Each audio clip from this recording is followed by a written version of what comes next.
Hello science fans! Nakanood na ba kayo ng mga fireworks display or festival? At nagtataka ba kayo kung paano nagkakaroon ng ganun karaming kulay sa kalangitan? Mula pula hanggang electric blues, bawat kulay ay isang fascinating combination ng chemistry at physics. At alam niyo ba na ang gunpowder na laman ng mga sinaunang paputok ay naimbento ng isang Chinese alchemist noong 9th century? At ang laman nito ay potassium nitrate, sulfur, at charcoal. Pinagsama-sama niya ang mga chemicals na ito sa loob ng kawayan para makagawa ng mga sinaunang fireworks.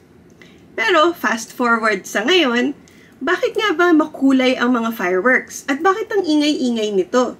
At ano ang science para mangyari ito? Bago ko sagutin ang mga katanungan na ito using science, gusto ko munang mag-hi sa ating mga manonood. Ako po si Chona and I'm your resident Filipina scientist. Isa po akong mananaliksik in the field of molecular ecology at manghang-mangha ako kung paano ang mga napakaliliit na molecules na gumagawa sa atin ay merong napakalaking epekto sa ating mga buhay. Isa rin po akong guro at gustong-gusto ko pong pinapaalala sa aking mga estudyante na ang science ay nakapaligid lang sa atin. At ang Siyensya ay ang aking science communication channel, kung saan gustong-gusto ko pong pinag-uusapan ang mga nerdy at geeky things sa tungkol sa STEM kasi na-excite ako sa kanila. Unang-una, alam niyo ba na ang nasa puso ng lahat ng mga colorful na fireworks display ay chemistry? Bawat kulay na nakikita natin ay nanggagaling sa isang uri ng metal salt. Ang mga chemical na ito ay nangyayari pag nag-combine ang isang metal sa isang non-metal. At pag ininit natin ang mga chemical na ito, na-excite ang kanilang mga electrons, literally. At habang kumakalma ang mga electrons nila, nagre-release ito ng enerhiya in the form of light. At ito yung cool part. Yung kulay ng light o ng liwanag ay nakadepende sa elemento. Ang strontium ay nasusunog na kulay pula. Ang copper naman ang nagbibigay ng napakagandang kulay na asul.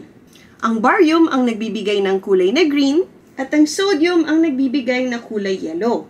Kung gusto naman natin ng purple, ipagko-combine ang strontium at copper salts. Para tayong naghahalo-halo ng kulay sa pagpipinta, pero ang ginamit natin, mga paputok.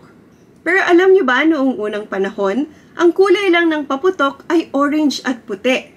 Maraming taon nang lumipas bago nagkaroon ng iba't ibang metal salts para madagdagan ng iba't ibang kulay. At ang blue ang pinakamahirap na ma-achieve. Pero paano naman yung fireworks mismo? Paano siya ginagawa? Ang firework ay may tatlong main parts. Yung fuse, yung shell, at yung stars. Yung fuse ay yung parang timer ng firework. Siya yung nagsisimula ng ignition o ang pagsabog sa tamang oras. Ang shell naman ay ang casing. Ito ang nagsasama-sama ng mga ingredients together. At sa loob nito, merong stars. Ito ang highlight at ang real na showstopper. Yung mga stars ay maliliit na pellet na kung saan natin makikita yung metal salts na pinaghalo with gunpowder. Ito ang nagbibigay ng malaking pasabog sa mga paputok. Ngayon, pag nag-launch na ang fireworks sa kalangitan, para siyang regalong ina-unwrap. Yung tinatawag na burst charge, isang mini explosion na nangyayari sa loob ng shell, ang nagsispread ng mga stars sa kalangitan.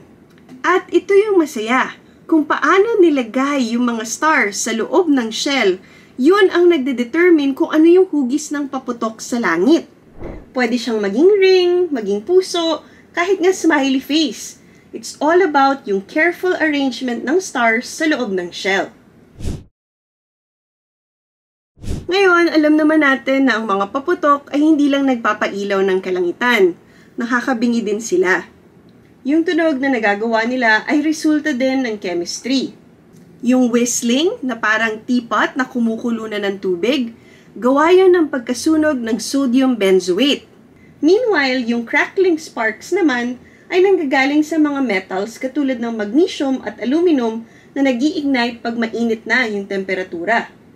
At yung malakas na boom na nakakabigla, parang tada na sinasabi ng mga fireworks, resulta ito ng mga gas o hangin na nag-e-expand at supersonic speeds kasi nga mainit. At ito, trivia. Alam niyo ba na ang pinakamaingay na fireworks na tinatawag na salutes ay originally ginawa para i-ward off o palayuin ang mga masasamang espiritu. Ngayon, tinatakot na lang nila ang mga alaga nating aso at pusa. Masaya manood ng fireworks, pero masaya ring isipin ang science kung paano siya nagiging posible.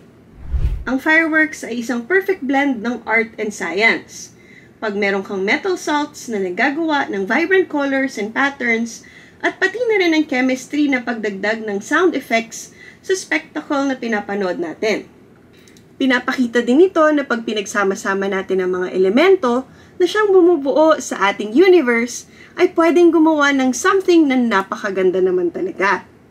Kaya sa susunod na nakakanood ka ng fireworks, give a little cheer sa mga chemists na gumawa sa kanila. Ngayon, nakakamangha ng mga fireworks pero hindi natin dapat kalimutan ang kanilang environmental impact. Yung mga chemicals na ginagamit sa fireworks, kasama na doon ang mga heavy metals at toxic compounds, ay pwedeng mag-pollute ng ating hangin at ng ating tubig. Pag sumasabog ang mga fireworks, nagre-release sila ng tinatawag na fine particulate matter na may size na PM2.5 sa hangin. At nakakasama ito sa ating mga kalusugan, lalo na sa mga taong may hika. At pwede rin itong masaktan ang mga hayop na nakaka-inhale sa kanila. Yung kalat din na galing sa fireworks ay nalalaglag sa iba't ibang ecosystems. At pwede nitong makontaminate ang lupa at pati na rin ang tubig. Pati na rin yung mga fireworks mismo. Nagpo-pose sila ng danger sa mga ibon at pati na rin sa mga hayop na nakatira sa ilalim ng dagat. Ang mga ingay na tunog ay pwedeng mag-cause ng panic at disorientation. So maraming mga hayop ang nasistress, nai-injure, o pati na rin namamatay. Yung mga hayop na nakatira sa nearby ecosystems ay pwedeng magpanic, kaya bigla na lang silang tatakbo paalis, o kaya iiwanan nila ang mga breeding grounds na napaka-importante para dumami pa sila. Kaya kung pagsasama-samahin natin ang epekto ng fireworks sa ating kalikasan, sama na rin ang mga chemicals na nire-release nila, isa silang napakalaking environmental concern. Kaya't kailangan natin ng mas sustainable na alternatives. Pero ano sa tingin mo? Ang video ba na ito ay nag-light up ng iyong curiosity? Meron ka bang masasuggest na mas sustainable alternatives sa mga paputok? Kwentuhan tayo sa comment section below.